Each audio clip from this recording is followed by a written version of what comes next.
আমি একটু হই হই করতে ভালোবাসি।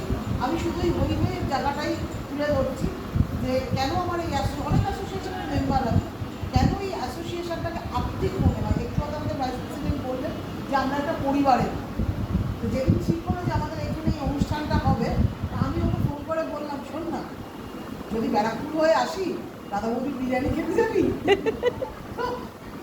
মানে এই ফিলিংসটা আমি বোঝাতে চাইছি। আজকে ওর সাথে আমার তারপরে জুটে গেলাম আরও, আমরা তাহলে একা কেন যাবো, তারা মধুমিতা দিকে বলি, তাহলে সোনালি দিকে বলি, যাদেরকে হাতের কাছে পেয়েছি কিশোরকে বলি, একদিক থেকে যারা আসি আর কি, সবার কাছেই প্রপোজালটা গেল। এবার যার যার সুবিধা হয়েছে, আসতে পেরেছে, আসতে পারেনি। তো আমার এই যে পারিবারিক যে একটা বন্ধন, এই যে অ্যাসোসিয়েশনটার মধ্যে, এটা আমাকে অ্যাট্রাক্ট করে।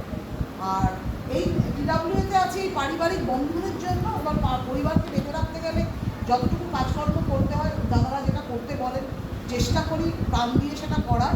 আর বাকি অ্যাসোসিয়েশনগুলো করি বিজনেস।